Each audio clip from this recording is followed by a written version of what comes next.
Imagine being trapped by terrorists in a tiny bomb shelter, one of 40 people. You do your best to survive as the laughing terrorists murder those around you one by one. The victims pile up near you and on you as you struggle just to breathe amongst all the smoke and gas and effluence of death.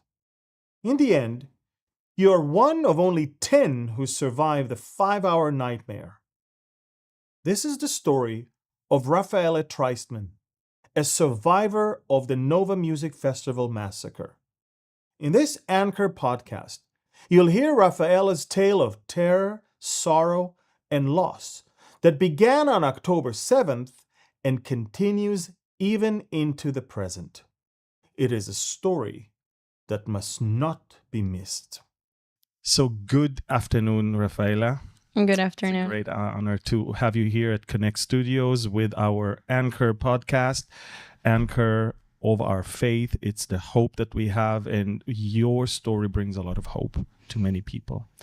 And before we dive into what happened to you a year and a few months ago, I would like you to introduce yourself. Who are you and what brought you to Israel? Because obviously you're not an Israeli-born woman.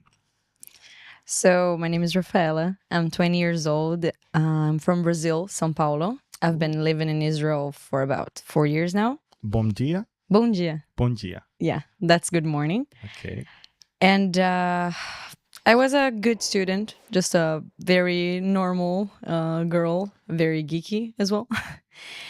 And I'm Jewish. My mother's family, they're all Jewish. And I always heard a lot of things about Israel and about the culture and about the places, of course, Jerusalem. So you kept your Jewish identity there? Yes. Okay. In Brazil and all around the world outside of Israel, there are a lot of Jewish communities. And I was a part of one. I did like a juvenile movement. That's how they keep like the culture and they explain about Judaism and about Israel and everything. So I was into those conversations about this place. So you were not hiding your Jewish roots? No. The opposite?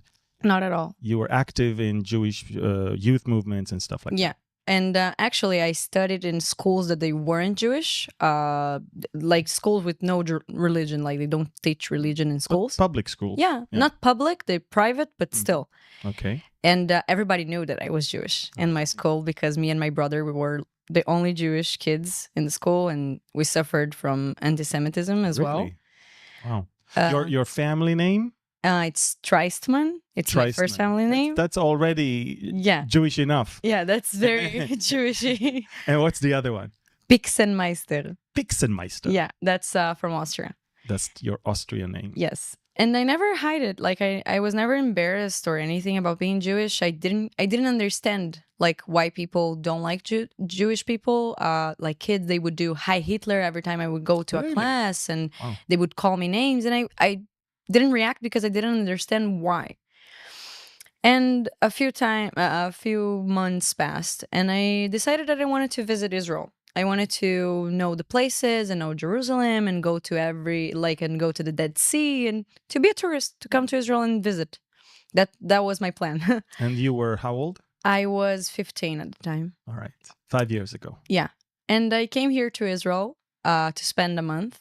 And I always tell this to people that ask me, like, how did I feel when I got to Israel? And I remember being on the plane alone because I traveled alone and just seeing Tel Aviv. You were a minor that traveled alone to Israel. I like to do things by myself. Okay. But your parents had to sign some paperwork. No, they did my passports. Like with there's something in the passport of your children that you can put that they can travel by themselves or not. Somebody's helping you with the flight attendants and stuff like that. No, just like normal person. All right. Plane. Okay. Perfect. And so you're arriving in Israel and there's a connection. I just felt like home. Like I can't explain it. Actually, I just felt like I was in the right place and that I was filled up. Like something was missing. And then I got here. The missing piece was there. Yes. And it wasn't missing anymore. Like I remember getting into Ben Gurion and I was just amazed and filled by love. And I felt all this energy. Like I'm actually in the place that I'm supposed to be. I don't know how to explain that. It's crazy. I mean, I can explain that. Yeah. I'm Israeli, but I can say Jewish people belong to this place. Yes. And when they're not in this place, they will forever lack that peace. And you found that peace When I came upon here. arrival. Exactly. Yes. Okay, go on. And I remember like the first things that I liked about Israel was first of all the security, because I lived in São Paulo, and as a woman it's quite hard to go and walk around by yourself. You can walk around like with your phone or anything outside. Like you have to keep your things to a minimum that you bring on the street. And I suffer from a lot of sexual harassment being a woman in Brazil. Wow. Everywhere that happens a lot. And when I got to Israel, I remember I was shocked that I could just like walk around with shorts at night with my phone. I was like, that was the most crazy thought. So you're not mugged and the No, phone I is was and like, you're not harassed. can I get out? Like, can I do things? And I felt very free here. And I felt like, I don't know, Brazilians, they're very warm and happy people. And I love Brazilians. Of course, I'm from there. But there's something about the honesty in Israelis that I like a lot. Like people go straight to the point. They don't play around. They don't tell you they're someone and they're not usually. You know what I mean? Yes. Like they Trust me, I do. yeah, it's like you want something, you get Yes. it. You don't have an option on how to do something. If you don't have an opening with a door, you're going to find a window, and if there's no window, you're going to the roof. Yes. Like you always find another way to solve your problems, and that's something that Israeli people know how to do very well. And proactive, innovative. yeah. Like all of this came together, and together with the Brazilian culture, it made me feel very, very confident. Like feeling actually like myself. So you here. felt safe, secured, and you felt a sense of belonging. Yes. Not exactly. just safe, because you can be safe in other places around the world. Yeah, I can go to Switzerland and be Exactly. safe. But you felt this is your place. That's Yeah. the missing part. Exactly. And of course, I went around and went to the Dead Sea and fell in love with Jerusalem and the Kotel, of course. The Western Wall. Yeah. And then I came back to Brazil a month after because I was supposed to be here only a month just to travel and to see the place. And when I got back to Brazil, I just felt that something missing again. Like I was living all my life inside of a very small box. And then I came to Israel and I saw the world, and that they wanted to. And when I came back, I felt like they wanted to put me back into the box. So I couldn't live there anymore. Like it didn't feel good anymore. So I started looking for programs and to other things that I could do, maybe to come to Israel, because I could wait until I was 18 to do Aliyah, but I didn't want to wait. So Aliyah is to immigrate. Yeah, to immigrate to Israel when you're 18 or older. And I didn't want to wait. So I found this program, Nale, of course, with the help of a few people that were around me, friends that know friends. My cousin actually made the same program. So it's a program that allows young Jews from around the world to actually make Aliyah, to Yes. officially, legally immigrate to Israel by themselves. You're not actually making Aliyah, because when you get here with Nale, you're under a visa, student visa. Okay. So you have to wait until you finish high school. It's a program that takes a lot of teenagers and young people from all around the world. And we live here in campuses where they teach us Hebrew, Ulpan, which is like the Hebrew classes. Your Hebrew is phenomenal. Thank you. Wow. It was a very hard job learning Hebrew. Yeah, because, sometimes I know people that, they live here for 20, 30 years and they don't have Hebrew like that. Yeah, but I made an effort. Yes. I made an effort to learn. Perfect. And they teach us a lot about culture. Nale, they take us to all sorts of places in Israel so that we know the places. Like they tell us historically meanings of new places. Everything that you need to start your life in Israel, they give it to you. Even talking with soldiers and talking about the army and explanations about that and everything. You have like a support system here in Israel. Which prepares you for your future in Israel. Yeah, exactly. So I lived in this campus in Even Yehuda, which is a city close to Netanya. And I lived there with a lot of people from Latin America, a lot of people from Spain and Mexico and Brazil and Argentina and Peru, Uruguay, and everything that you want. Because a lot of thriving Jewish communities in those countries. Yeah. In Brazil, there are huge Jewish communities, even in São Paulo. I think the biggest Jewish community in Brazil, if I'm not mistaken, is in São Paulo. Mm-hmm. And there I learned some Spanish as well. And then after I finished, so you had to come all the way to Israel to learn Spanish. Yeah. No, I knew a little bit of Spanish before, but here I learned it better. And after I finished my high school, because I was supposed to finish my high school before, but because I came to Israel, I had to go back a year and a half in school. So I could learn Hebrew because I couldn't do baguriot. How do you explain baguriot? These are SATs. It's the sort of high school diploma test. Yes. So I had to learn Hebrew and I had to go back a year and a half in school. And afterwards, I was supposed to get into the army. I was looking forward to it. I really wanted to get into the army. And before that, I wanted to travel to Brazil just to spend like a month or two with my family because I didn't know how the army would work, like how much time would I have to travel and see my family and friends. So I went there, and when I came back a few like a month or two after I came back from Brazil from traveling.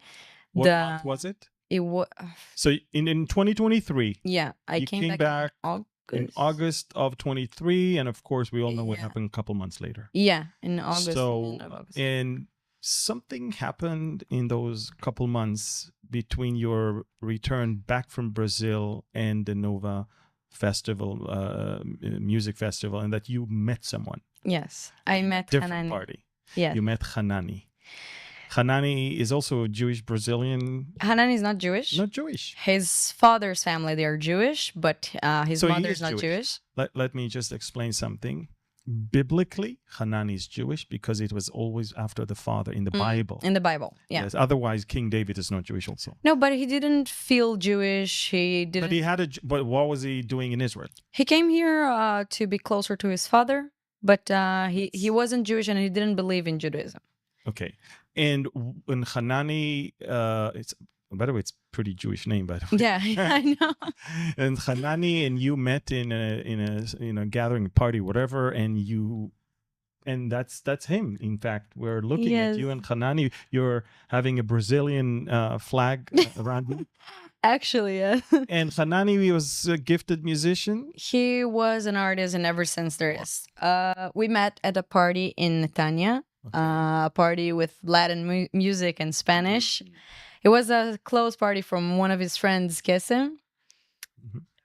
And I always tell that I saw him like a little bit further from me. I was with my friends, my girlfriends, and then I saw Hanani smiling at me, and I just melted. No, like actually my world stopped. Like really? Actually, look at the smile. Like I couldn't. And Hanani is basically your boyfriend for those 2 months. Yes, we met, and of course I didn't only fall in love with him, but I fell in love with the person that he was. He was like a bomb of light everywhere he went. He was an artist in every way. He would write and he would sing and he would play the guitar. And you even wrote a song and you sang together. We did. I think we have a video of you guys trying to sing the song that you and him wrote. Yeah, there you go. So that's... This is a song that actually we put Spanish, Portuguese, and English together in one song. Wow. And we were super in love and we had a lot of fun together. And he was the kind of person that never leave anyone feeling outside. He would always worry. He would always help. He didn't need much to be happy. Mm-hmm. He just knew how to live life correctly. Like he didn't care about all the things that hold us in the physical world. You know what I mean? He wasn't a materialistic person. No, at all. Was he spiritual? Yes. Did he believe in God? Or he believed in God in a different way. I don't know how to quite explain his religion, so I don't want to say wrong things. So, Rafaela, 2 months before the Nova Music Festival, you meet with Hanani, and now you're a couple, and he tells you about it a month before. Yeah. and he told you that this is basically a version of another rave that happens in Brazil. So the people that are a part of the trance music community that hear this type of music for all their lives, they knew about the Nova Festival months before. And that's why there were so many colorful people in the Nova Festival. There were families with children. There were people from outside of Israel, tourists, immigrants, people from Brazil and Argentina and the US and everything. Like all kinds of people were celebrating in one space. And what was it that they celebrated? I mean, because a lot of people connect it with peace. Love and peace. Love and peace. Actually. But it wasn't a political thing. No. Let me paint you the image of the party. Yeah. I got there. That was my first rave. I never been to a party like that before. When you say rave, you mean nature party? Yeah. Something like that? Yes. Which is outdoors? It's a party night? outdoor. It's not like going to a bar or going to a party in the center of your city. It's a place, like if you go to an open space, Yes. even in the forest, maybe in the beach. Okay. It happens in a lot of That's places. what you call a rave. Yeah. Okay. I got inside. The first thing that I saw was all the tents. A lot of people bringing tents and lights and things to hang up and chairs and food and water. And then I saw children running and I saw parents with their children and babies with headphones because the music is loud. And then I looked to the other side and then I see artists painting neon live so people could see. And then I saw 3 stages and with artists from all around the world. And I heard a lot of languages and people that work with everything, like people that are doctors, soldiers, normal people. That's your first rave. You feel amazing. You arrive there with the Hanani. And Rafael, another friend. We got to the party at the 6th of October at 10, 11 p.m., way early. That's considered early? Yeah. 11 p.m.? Yeah, All that's right, early. okay. Because the party was supposed to go until 3 or 4 in the afternoon. So it was quite early. We got there. We didn't have a car to go. We couldn't figure out a way to rent a car. I couldn't ask for anyone. It didn't work. Every way that we tried to go there, even riding with someone, it didn't work. So what me and Hanani did was that we got on a bus to Beersheba, which is a city between Tel Aviv and the south, for the people that don't know. And in Beersheba, Hanani had a friend that could take us and give us a ride to the party. Okay. So we got there and we met Rafael, which was another friend of Hanani's. Also Brazilian? Also Brazilian. Okay. And the 3 of us, we made an amazing day. We made a McDonald's picnic in the middle of... Do we have photos from that day that they were on their way? I think there's only a video of us in the bus. Okay. I think so. A video I'm of not you sure. on the bus With on the Hanani. way with Hanani on the way. Yeah, on the way to Okay, the so this is the video. And actually what he's saying here is that we're still alive and with serotonin in our bodies and we'll come back from the party all dead. Oh. That's actually his words. Wow. But he meant dead. Yeah, and dead and exhausted. tired. Okay. Of course. And that's the bus ride on October 6th. Yeah. The day before, that's the bus ride from Ramat Gan. From Ramat Gan to Beersheba. Yes. Okay. And we got there, we met Rafa, we made a very fun day. We did a McDonald's picnic, and then we went to Rodrigo's house, which is a friend of Hanani's, that he lived there. There we played music, and we laughed, and we talked, and we tried to convince Rodrigo to come with us to the party, but he didn't want to because it was very expensive for him at the time. And so he gave us a ride, and we got into the Nova side, and that's where I saw all the things that I already explained to you. And you were looking forward to it. I was very excited to go. And you were excited, and you got there, at 11 p.m. and you had some fun there. You danced. I mean, the first thing that we did was in the line to get into the party. We heard Portuguese, and we didn't have any tents or chairs or anything with us, just small backpacks. So Hanani heard Portuguese and he was like, "Hey guys, are you Brazilian?" They're like, "Yeah, we're Brazilian, of course. can we join you? We don't have anything. And then they were like, yeah, of course, come. Because that's what raves are about. You treat people that you never saw in your life like your brothers. That's the beauty of it. Yeah. So you feel welcome, you have friends around you. And do we have anything from the dancing that night? I think I have one video of Hanani in the beginning of the party playing with the dapo. Yes. Okay, so that's trance music? Yeah, that's a type. That's one type of it. There are a lot of different sorts of. So that's the at the Nova Music Festival site. And people playing around like children. Like you come and you bring toys and you bring... Can I safely say that we're at October 7 already here? Yes. That's like 1 or 2 a.m. No, this is at 12:30, 1 a.m. So, but we're October 7th. Yeah, this is October 7th. October 7th. And did you feel anything wrong before or during the festival prior to the actual terrorist attack? I'm talking about, do you see any signs? There were a lot of signs in the week before, but we didn't know how to listen to them. Like what? First of all, I got very sick. I had an infection in my teeth, something that never happened, and I had to go to an emergency doctor, and they put anesthetic, and I had to spend like 3 days at home taking antibiotics, and I thought that I couldn't go. Then we couldn't rent a car. We couldn't find a car to go. We couldn't find a friend to ride, and we had, like, Hanani had friends that were going, and we couldn't find a way to get there.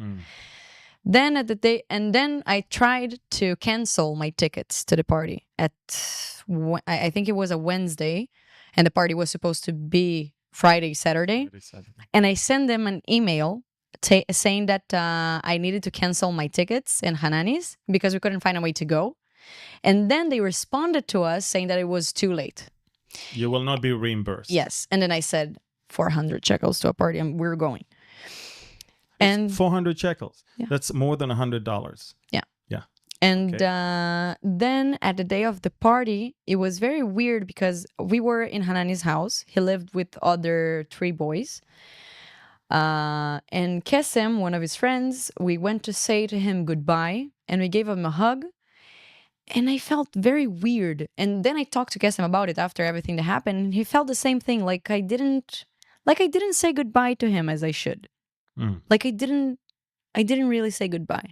I just gave him a small hug, which is actually what you would do normally, but it felt wrong. And at the party, I didn't feel anything wrong. I was just having fun. So nobody felt, as far as you're concerned, and people you were with, nobody felt unsafe. No, there were a few people that maybe asked like why the party was close to Gaza. And I asked myself the same thing because I'm not from Israel, but I thought to myself, people live here. So they raise children what is here. It 3 miles away from Gaza? It's something 5 kilometers. Yeah, I don't know how to say it in miles. It's 3 miles away from the border with Gaza. But I didn't see any problem with it because there are actually families that live there on the border. So I was like, okay. And there were other festivals that happened in the same place of Nova. Even Hanani was in one of those festivals. So he was like, no, I've been here before. It's okay.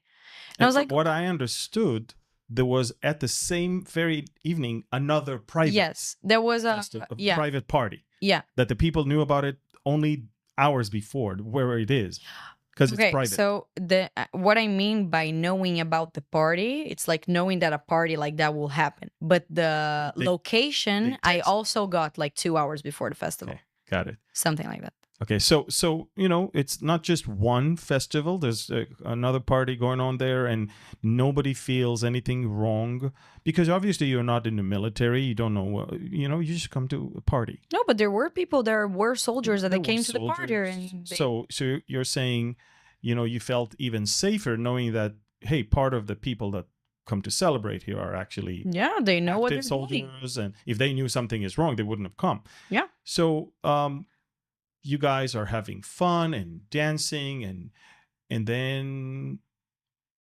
all hell breaks loose.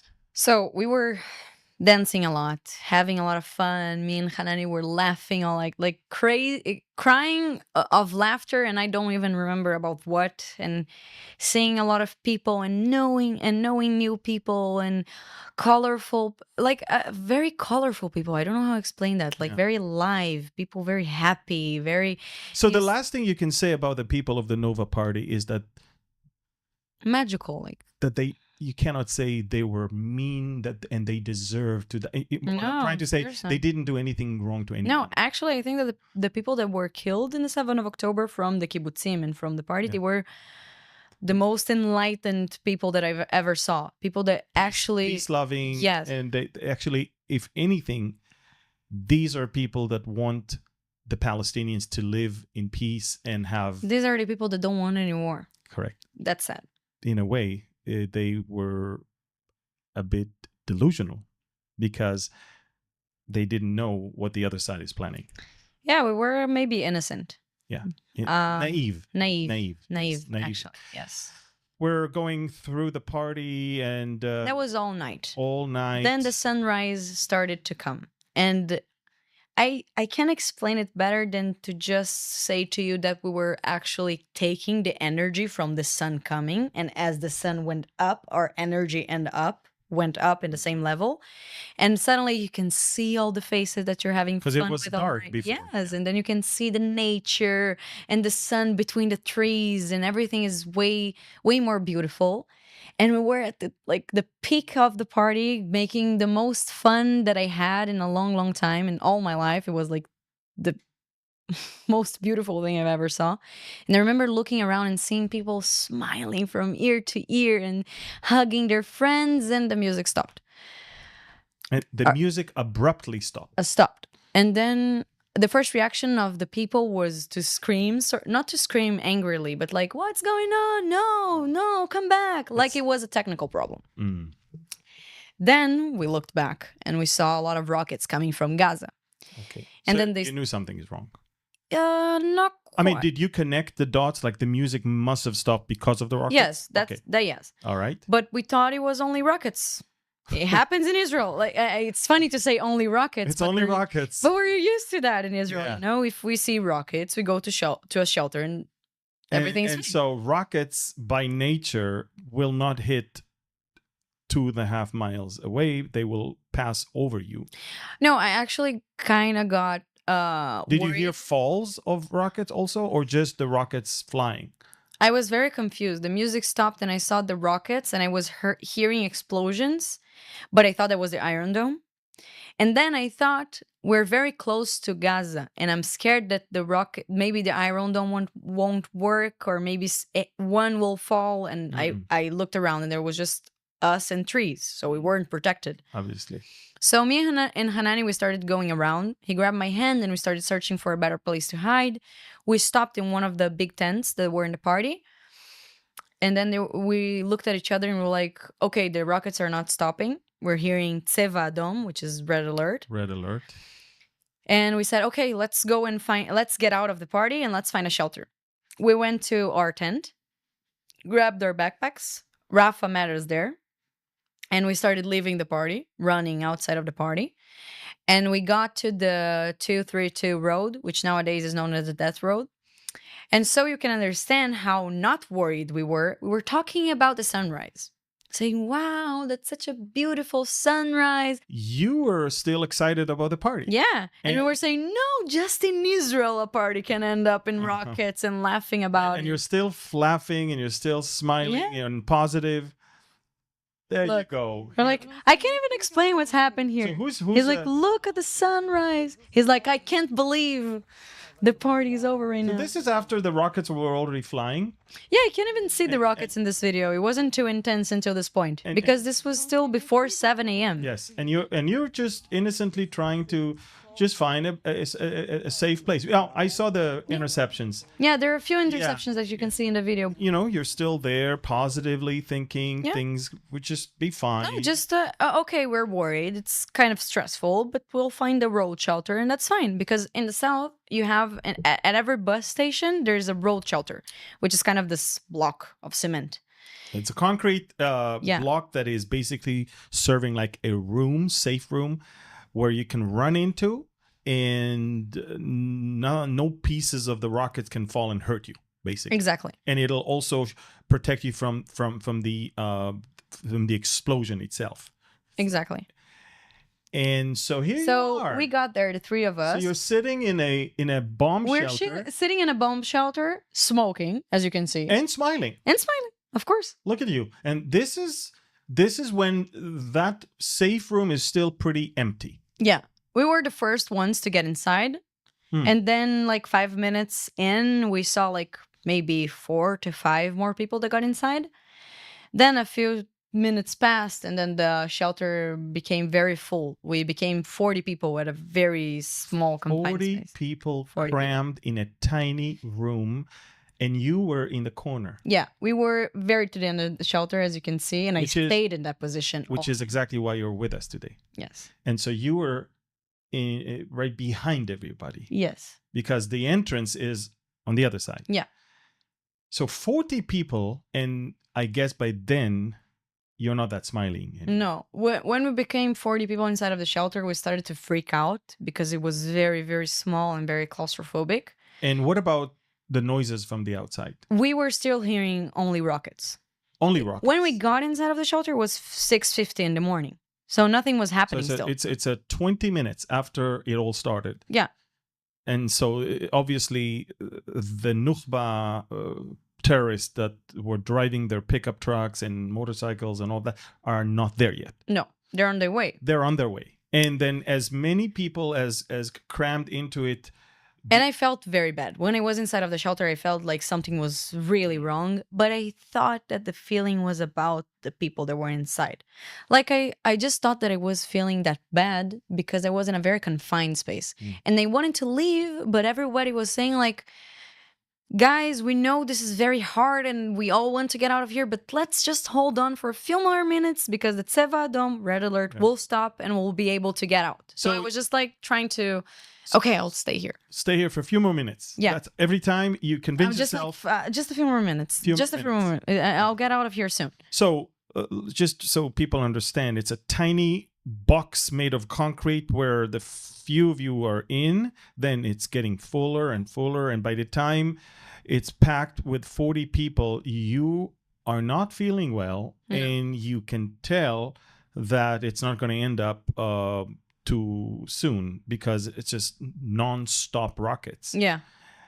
Because we say, okay, a few more minutes. And the rockets, they don't stop. Yeah. And it usually, the alarms, the sirens, they stay on for a few seconds even. You know, I think from what I heard, and correct me if I'm wrong, there were more than 500 rockets. More? No, I mean, within the first 2 hours. Yes. So that's insane.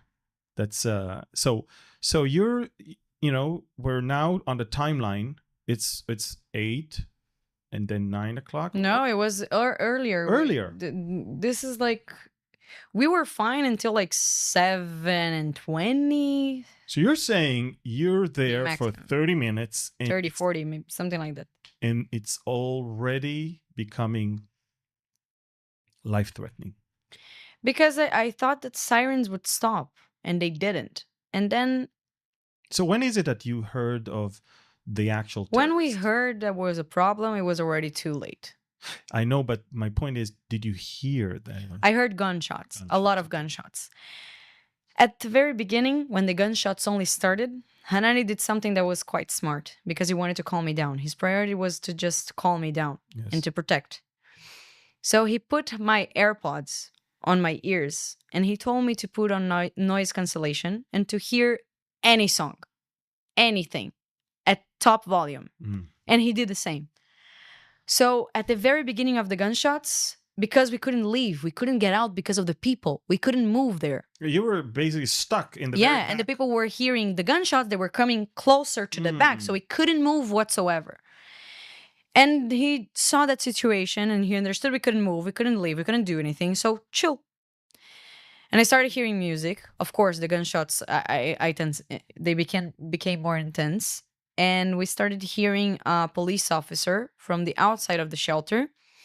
She was screaming at her radio. She was saying, we need reinforcements. They're terrorists, Hamas terrorists, Tseva Dom. And screaming and screaming and screaming. And suddenly I couldn't hear her voice anymore. And I heard a lot of gunshots. So we understood that they killed her. They're outside. After they murdered her from the outside of the shelter, they threw inside the first gas grenade that they threw. Gas, the first one. In less than 1 minute, we couldn't breathe whatsoever. It was a very, very small space to be with that amount of gas. Anyway, with 40 people, it's hard to breathe anyway. Yeah. And now it's gas. What is it? No, gas. Just gas. So they brought it with carbon gas. They brought it with them. Yeah. My first thought was, oh my God, we're Jewish in a very small space and gas. So the first one that came... Holocaust. I thought, okay, I'm dying as a Jewish in the Holocaust. Because in the same year I was in Poland. And after the first grenade, they started throwing other grenades. So gas grenades, strapple grenades, hand grenades, the normal ones. It's a stunt. Stunt grenades, Molotov cocktails. And they started getting inside of the shelter themselves and started shooting people around.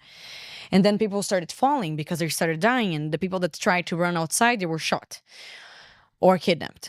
And some people from your shelter were kidnapped? One guy from my shelter, he was kidnapped. He was very next to me, actually. I'll get to that.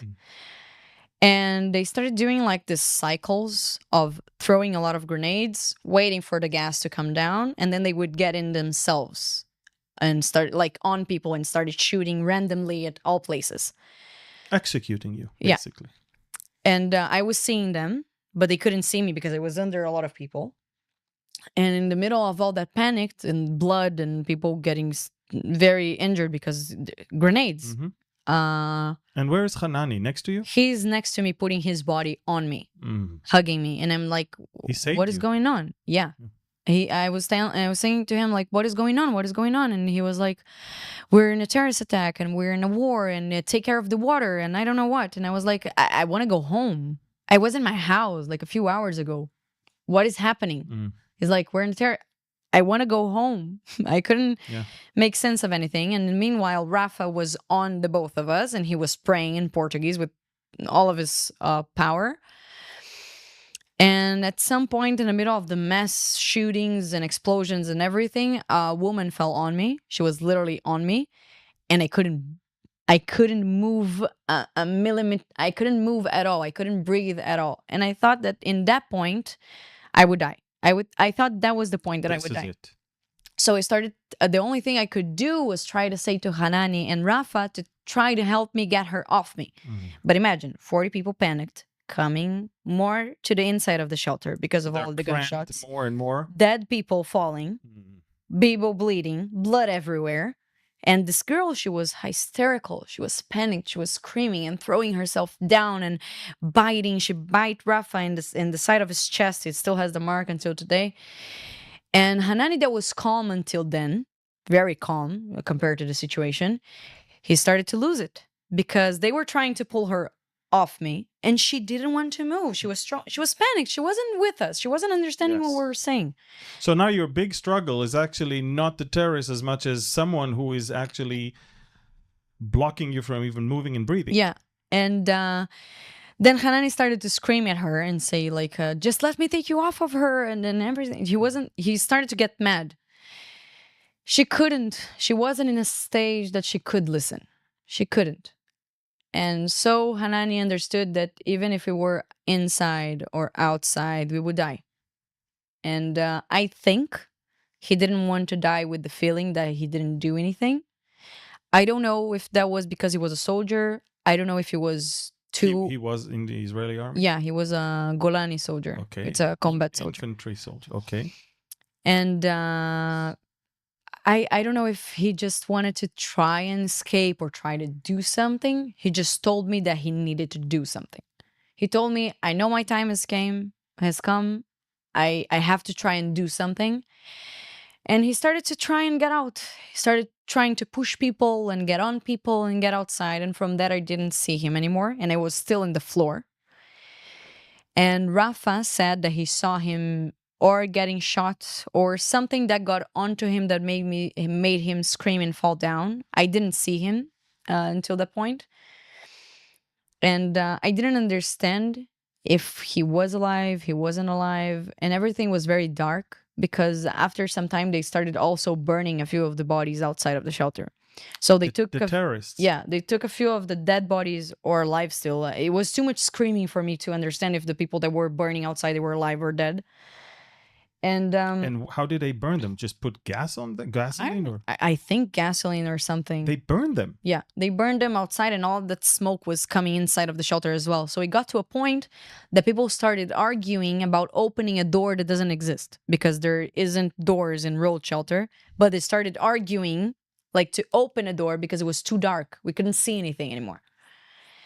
And I was And it's daylight, yet you see nothing because of the gas and the smoke. the smoke, and too many people. Yeah. And It's like a scene from a horror movie. It's there hell. aren't movies that put those things into. So you were in a situation that even the worst horror movies cannot even depict. Can't even begin to explain what we went through there.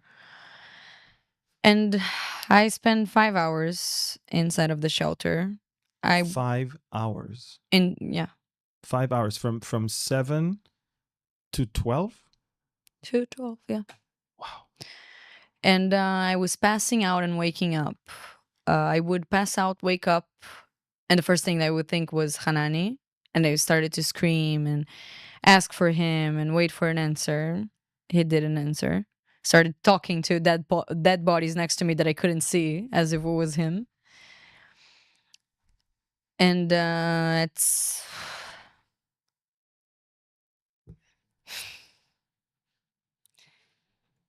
Yeah. And after those 5 hours that I was in there, I couldn't see Rafa anymore.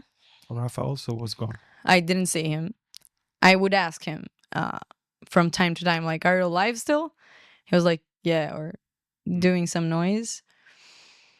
And I was just trying to not lose it. I knew that I would die. I accepted that. I couldn't talk to my phone to anyone because my hands were filled with blood and other liquids that bodies let out. And I couldn't touch my phone. Like, the touch didn't work. So I couldn't answer anyone. Did people look for you? I mean, they tried to call me. My phone was ringing all the time. By that time, anyone in Brazil knew about it? Yeah. I talked to my friends afterwards. They knew I was in the party because I posted it. This video that I showed you with Hanani and his Napo, I posted it. A story on Instagram or something. So they knew. And I put the location Gaza City. Wow. And after all the time, I was seeing they kidnapped a guy that was next to me. His name is Omer. He's still in Gaza. And so one is kidnapped, but how many people died in that shelter? Out of the 40, 30. And 10 survived. 30 people died. Yeah. After all the time, I saw... 30 people were murdered. Yeah, they were murdered in very cold blood. And I mean cold blood because at the time that I was... And I want to explain the picture because I think it's important to people. Imagine me in a corner under gas, blood, liquids, and whatever. People screaming and praying for their lives. People without dismembered. People that you can't even recognize them anymore because they're exploded. And everything is going on. All of those people are crying, screaming, and dying. And the terrorists that are shooting... They're laughing. That's the one thing I keep hearing. They were laughing. It's a glee. It's a joy. But they weren't laughing like softly. They were laughing. It really made them proud, satisfied. It almost like this is why what we were born for. Yeah. Almost, it's like the highlight of their life, basically. By the way, when we interviewed or interrogated some of the captured terrorists, that's what they said. They basically said, this is the best moment of our lives. I mean, we've been waiting and praying and hoping and dreaming of the day we can actually, because all their lives they were taught to kill Jews and to murder Jews and now they got a chance to do it. And that was super amazing for them. And that's why I always say that I didn't feel scared from the terrorists. I felt disgusted. Because I'm a person that I feel others. I feel other people's energy, and what makes me connect or not connect with someone. like I can read people very easily. And when I saw and heard that, I just I just desperately wanted to pull them away. But not because they were killing me, but because I wanted them to go away. To go. It was disgusting. It was too disgusting. And people don't understand that this is what they were brought up like. That's what they were born to do. That and every time people tell me there was just terrorists, but the rest of the people of Gaza, they're all innocent people, and It's you're not true. killing. I keep telling them, you don't understand. It wasn't Hamas terrorists. There were people dressed as civilians. It wasn't terror. Unfortunately, the people that are living in Gaza, they learn from the moment they are born that to kill Jews is good. Because they don't have actually a commandment. It's yes, like you have to. Yes. And so here you are. It's been 5 hours since it all started. This whole mayhem, this whole nightmare during the day started. What happens at around 12 noon? Who came to help you? I saw a guy coming inside of the shelter, screaming, taking someone, and getting outside. He was dressed all in black. And as you know, Israelis, they quite look like Arabs at sometimes. So I thought he was a terrorist. And I can't hear well until today because of the explosions. So then I could hear even less. And that my mother's language is Portuguese. So a guy screaming in Hebrew didn't make sense to me at that point.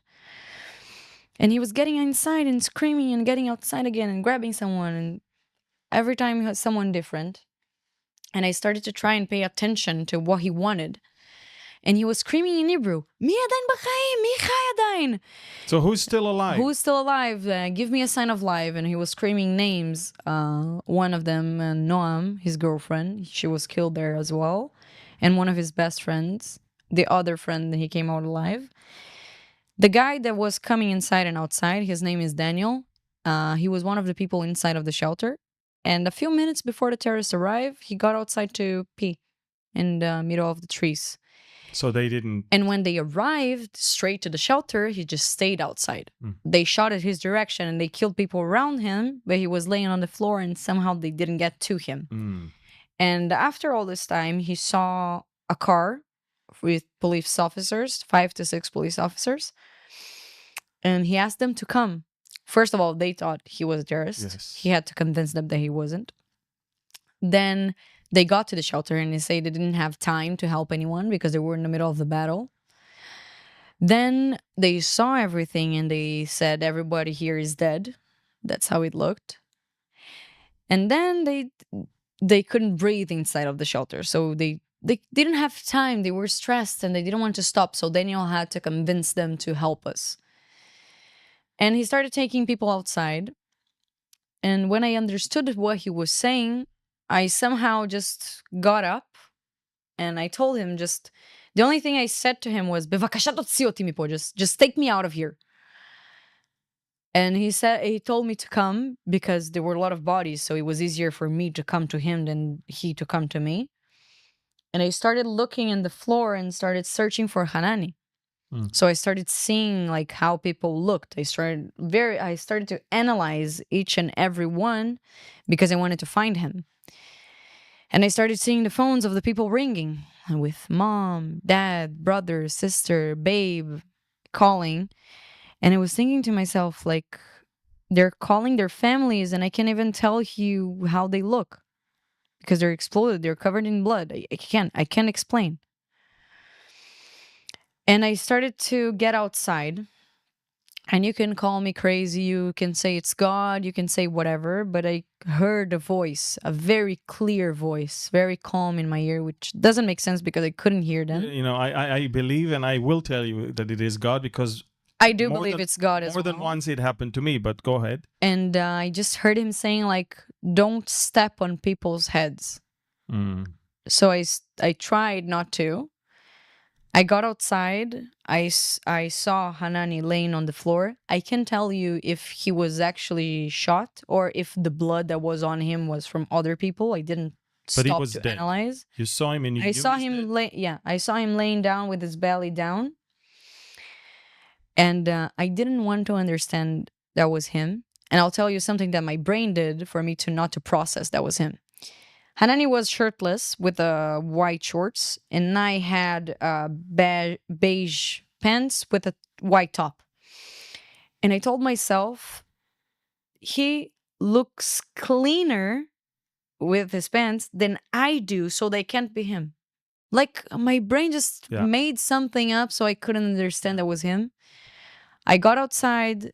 Daniel put me to the back of the shelter. I saw the bodies. He just took me away from there. I got to the back of the shelter and I see Rafael laying on the floor. I didn't see him getting out, but I saw him outside. And he was looking at himself, trying to analyze if he has been hurt. And he was thanking God, just, how am I alive? Thank you, thank you, thank you. And while he was thanking God, the only thing I could get out of my mouth was, Hanani died. He's dead. He's dead. He's dead. He's dead. Hanani died. And I was waiting for him to somehow disagree with me and tell me I was wrong, but he didn't. And I couldn't move. I couldn't breathe even outside. I couldn't breathe because I couldn't understand that he was here and then he's not. It didn't make sense to me.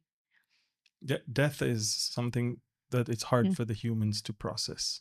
And I couldn't make sense of it. And I was next to Rafa. And then I saw this broken car, which was shot several times next to the shelter close by. And the police officers or Daniel, I don't remember who was the one that did it, but they broke the back of the car because inside there was a small fridge with water and juice and fruits. And I just remember getting like this huge bottle of cold water and receiving. Daniel went around with the people that were outside and he was giving melon to everyone, like putting melon in people's mouths, a little bit of sugar. And I remember like taking the first sip of water and all the cold inside. And then I asked Rafa to throw a little bit of the water in my face so I could wake up. And then the police officers, they started to group us and tell us that we had to go out of there. And they wanted to put us in their cars, the cars with big trunks. And I didn't want to leave. I told the police officer that I wasn't going anywhere without my boyfriend. I said, no, I need my boyfriend. You don't understand. He's here somewhere. You just need to find him because I can't find him. Even though I saw him in there. Yeah. And he was like, I'll get to your boyfriend afterwards. You have to come now. I'm like, I'm not going now. After arguing with me, he just grabbed me and put me inside of the car.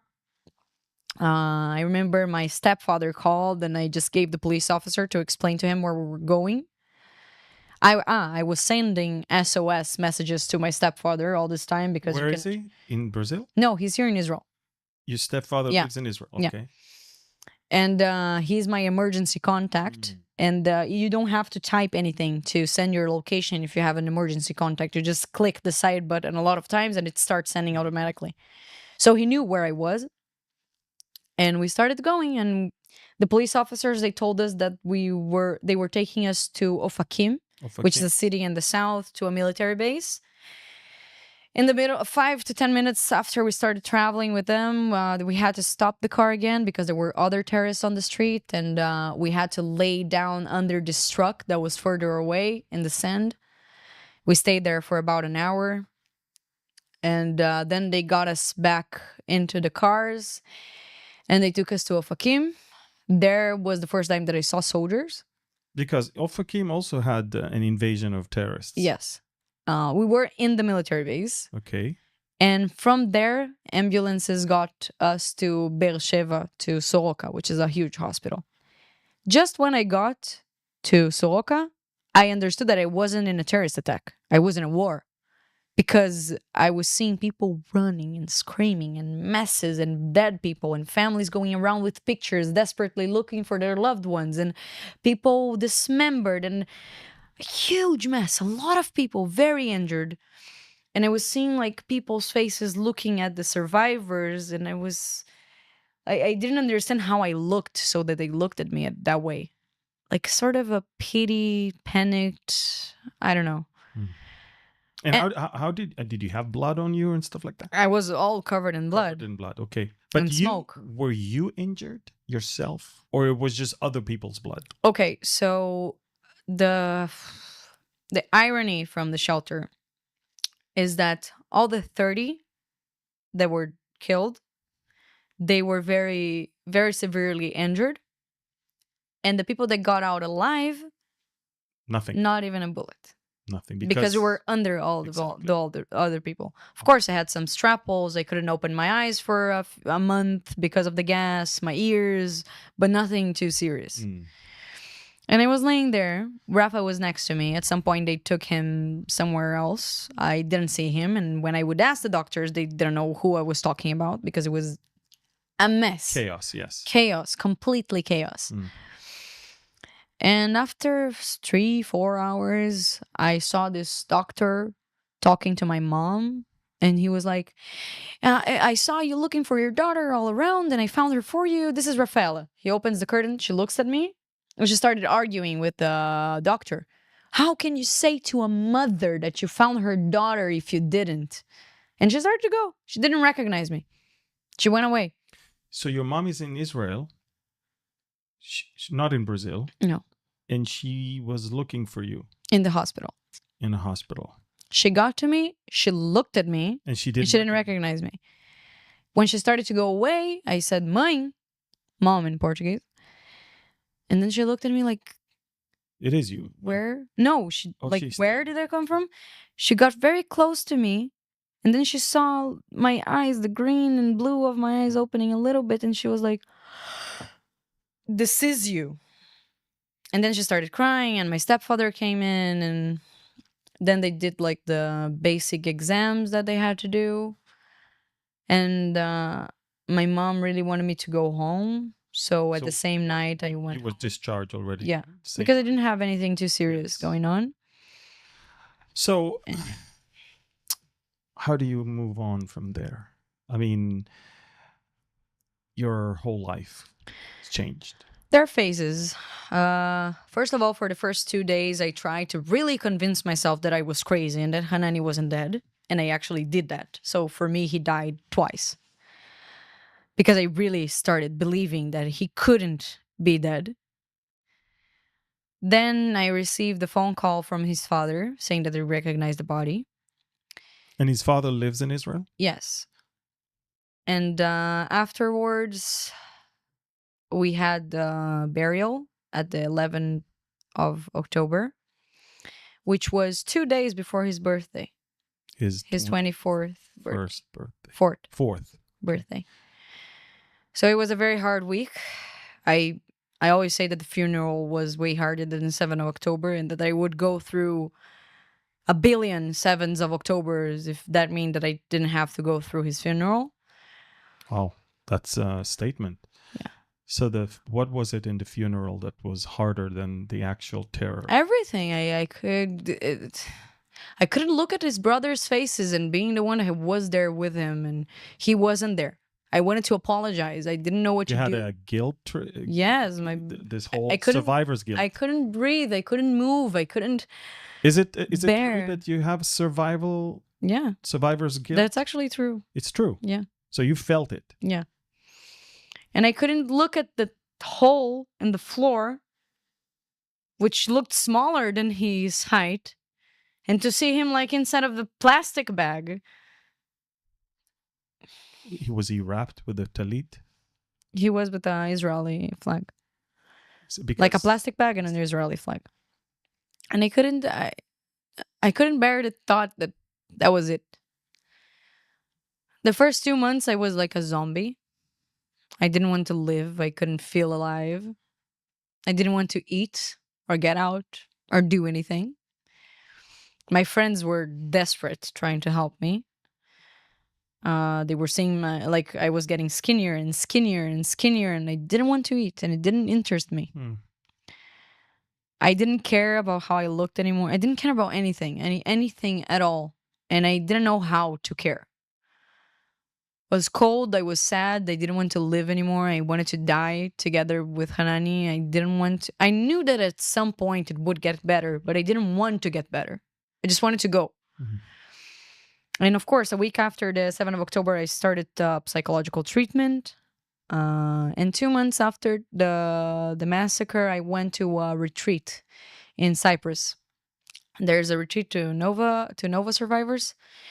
That helped a lot. That made me start to want to go back. Were there any survivors from your particular bomb shelter? Yeah. That you recognize them? Yeah. I Daniel was there in Cyprus. Michelle, Roni. There were a few friends. And did you become friends or something, or it was just? It's not friends like we call each other every day. But if I see them, you have this. It's like I love them. Yeah. But it's not like it's a connection that is different than every other connection that I ever had. It's like when we meet, we give the biggest hugs and we cry. How often do you meet? It's been a few months since I saw them. So it's hard. It's hard to like move from the story in this. I don't think people understand what happened, to be honest with you. They don't. And I don't think people understand what, not just the dead, but what the living survivors have to go through since. And I don't think...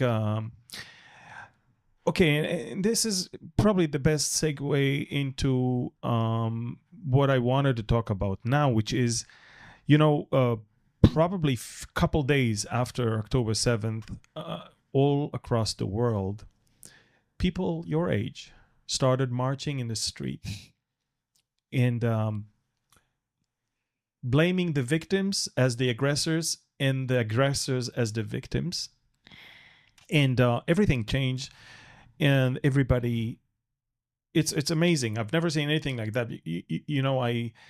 I'm a grandson of Holocaust survivors, and what really intrigued me for many, many years is how come such a thing that was so well documented by the perpetrators. I mean, the Nazis were very, very, very proud of what they did, so they documented it and even admitted what they did, And how come within 50, 60 years, people deny that it ever happened? And I thought this is crazy until October 7th happened, and then I saw that it didn't take 60 years. It took 3 days to have people say that not only did it never happen, it's actually Israel the aggressor.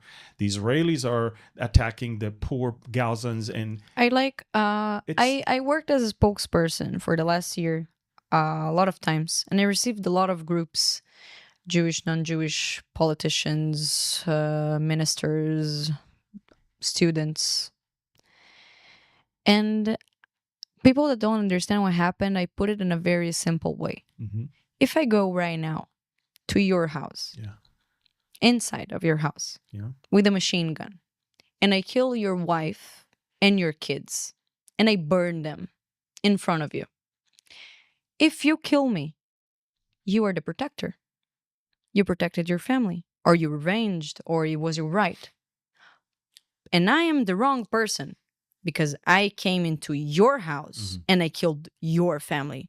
So you are justified if you kill me back, right? Mm-hmm. And somehow, because we're talking about Israel, it's the opposite. Yeah. No, let's praise the people that killed, they murdered in cold blood, raped, burned, and kidnapped. And I can say this, they are still praised, admired by the people of Gaza, right? Even right now. Yeah. So here we are. It's been a year and almost 3 months since. Amazing. And Israel is in a war like never before. We're thankfully winning that war, but it was a very costly one. And you've been engaged in a lot of PR and a lot of explaining, basically, advocating for Israel, but as a survivor. The question I have for you is, has anything changed in your worldview? Everything. So what was the Rafaela before and the Rafaela after? What was it? Like, give me 3 things that are not the same. First of all, she was naive. Young and naive and Hopeful and So how trusting. did you even think about Gaza, Palestinians, all of that? Yeah, And of what course. was it that you had in mind at that time before? No, I knew about the situation in Gaza. I know how the people were raised there. But I've been living here, and I see those people coming here to work, Mhm. like people that live in Gaza, they have authorization to work here, and they can live here normally. And you have Arabs that are politicians, and you have Arabs that take care of Jewish, and the opposite. So I thought it was okay. So you really thought there is a great coexistence? I from what I was seeing, because I'm from Brazil. I haven't been here in other wars. Yeah. So I was innocent. And what changed? Doing everything. It's like I was very, I would feel every person's pain as my own. I was very empathetic a lot, and I would care Then a lot. or now? Now, It's different. because I've seen too much, it's like it actually makes you a little bit colder. Yeah. I don't mean I don't care. No, I get it. So has your worldview of everything changed? Yeah, I don't trust anybody anymore. Yeah. I think people are just too addicted to trying and to fit into somewhere that they would do anything and everything just to feel part of something bigger, and that's and they don't have the clue of No. what's going on, but they want to be part of. I mean, come here. Yeah. People that don't know, come here. I invite all of the groups that are so supportive of Hamas. Come to Israel. Yeah. See for yourself. Yeah. I love seeing the groups that Hamas less support. You see homosexuals posting on Instagram about how they support Hamas. Come with the flag into Gaza and see what happened. Yeah. People were saying, like, Israel tries its best, and I have friends that are soldiers, and I see that with my eyes. We lose lives that we hurt the less civilians as we can. It's a war. It's not pretty. It's not supposed to be pretty. But Israel can't be quiet. Yes, come and attack all of our country. And It's a war we never chose, we never started. And not only that, by the way, the ratio between terrorists and what they call uninvolved is actually the lowest here in this campaign than any other warfare, any other battlefield in history. In other words, you're trying to be as best as you can, and not only that, they don't appreciate that, they actually call you a murderer. They call it a genocide, and when it doesn't even fit the definition of a genocide, they want to change the definition of genocide so it'll fit. Because that's the thing, Jewish people, they're always... So see double standard. Yeah. Do you see that Jews are always... You see, there are a lot of wars that happened in the last years. There are a lot of problems. There are still concentration camps in the world, in a few countries. But no Jews, no news. No, exactly. If you're not talking about Israel... Yeah. You know, they just found a mass grave of 100,000 bodies in Syria. Yeah, I heard about that. Nobody talks about it. No. Yeah. But if Israel was involved... If you would have found a mass grave of 20 Palestinians, it would make headlines everywhere. Yes. So as we wrap it up, and first of all, I'm very thankful that you're willing to come and open that wound once again. I know it's not easy, but sometimes I hope it helps. I think I do this because once it's an opportunity to talk about Hanani, which was the best person I've ever met. Second of all, a lot of the stories we won't hear. Hanani's family, where do they live? Hanani's mom, she's in Brazil, and all this mother side is in Yes. Brazil, and all the father side is here in Israel. What part of Israel? In the north. Here, not too far from here. No. And so do you have anything in mind for the future as far as commemorating him? Like I want to honor him in every way I can. I always talk about him. I always tell groups, and I just want people to know how filled with light he was. But I do want to. I have my own plans. Yeah. I don't like talking about things No, before no. I do them. I like to just have them, but I do want to find any way to honor him so that people know who he was. You know, at the age of 17, I almost committed suicide. And then God really shook my life. And since then, he's the center of everything I live for. And, you know, from someone who is very non-spiritual, everything I do today is about God and the Spirit of God that is in me. Now, what was Rafaela before October 7th and after October 7th when it comes to spiritual, the spiritual side of you and where is God in this whole thing in your life? Do you even acknowledge? Right now, he's in Yes. everything. But In everything. Before the 7th of October, I wasn't a big believer. I was more of a concrete person. so actually, I see, I believe, you know? I get it. No, but the point is, a lot of people will always say that where was God in this whole thing? And so they will actually use catastrophes like that to justify atheism and say, well, you know, since God was not there, I don't think there is a God. In your case, you did see how God saved your life. And you did see that evil exists in the world. But, you know, God is still here. It's not like he does not exist because evil is here. People choose evil. Yeah, exactly. And then you see these evil things happening. God gives you the right to choose what you do with That's right. You know, in the book of Deuteronomy, God says to Moses, I put before you evil and good, death and life. And then he says, choose life.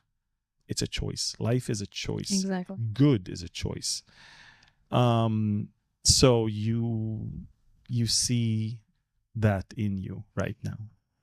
I see God in everything. Before the 7th of October, I didn't pay too much attention to God. I didn't even think about it that much. I think I believed him in some place. But nowadays, I talk to him because he talked to me. I can't explain the voice that I heard, and I can tell you I received so many signs after everything that happened. When I asked for support, for show me that you're here, and he showed me in ways that you can't explain it logically.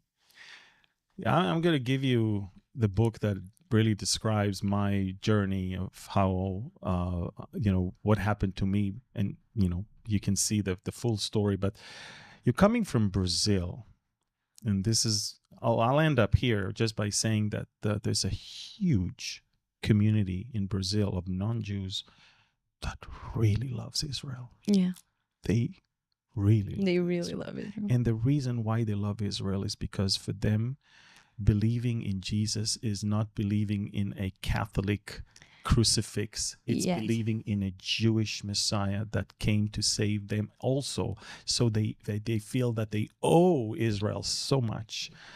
And there are a few people that come into the Jordan River to baptize themselves. But the love for Israel for them is divine. It's not earthly love. They believe that Israel cannot and should not be a nation that anyone should turn against, because they have a very unique reason for which they exist. And you don't want to go against God. Yeah. And God said to Abraham, I will bless he who bless you, and I will curse the one that curses you. Exactly. And no wonder why the Arabs always lose the wars against Israel. You cannot come against Israel and be blessed. Exactly. Even if you have the numbers, Yes. the machines. It will never, you know, the book of Jeremiah, it says in chapter 31, it says, only when the sun, the moon, and the stars will no longer be there, only then Israel will not be a nation before me. In other words, if you want to get rid of Israel, and if you want God to forget about them, then you have to first get rid of the sun, the moon, and the stars. And I always tell the Iranians, aim your rockets to the sun, the moon, and the stars, Yeah. because only then you may get rid of us. But what I want you to know is that, you know, you're a Jewish girl coming all the way, all by yourself from Brazil to this country. God has definitely directed your steps. I also believe that God preserved you, and I know that he has much more to show you. I know it's crazy, but after a few months, a year, I can see that even if I don't like it, and I don't have to like it, we're supposed to go through some things. There are some things that people are supposed to go through. It doesn't matter if it's good or bad. I understood that everything is a lesson. Maybe hard, maybe easy. Yeah. But it's I believe God is not done with you. I think Yeah, me he's too. going to He's building up. he's going to show you much more. And I want you to know that there are millions of evangelical Christians all around the world that they're going to be exposed to your story, and maybe continue, maybe start praying for you to find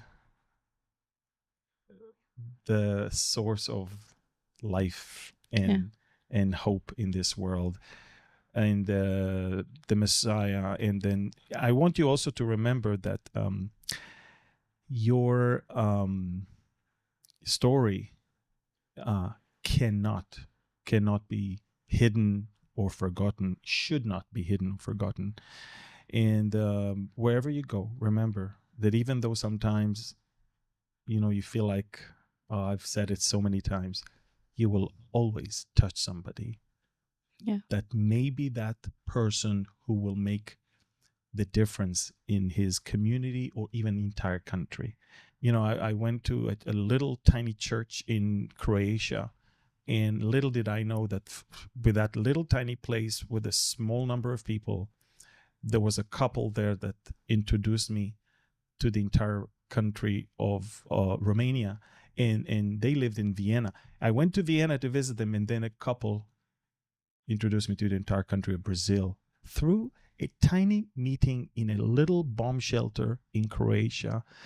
I met people who opened the doors for me to speak and teach about Israel in countries. Yeah. And so wherever you are and whenever you talk, remember, you are going to touch many people. And even if it's few, these are the few. It doesn't matter. These are the few that God is going to use for so many to hear the truth. And my prayer for you is that God will continue to work in your life. And yes, he's not done with you. And he will also show you himself in a greater way. I hope so. Toda rabba. Thank you, Rafaela. Toda rabba. Thank you so much. Amazing. And I really hope to have you here in maybe a year or so and to hear more of your journey. Thank you so much. Thank you.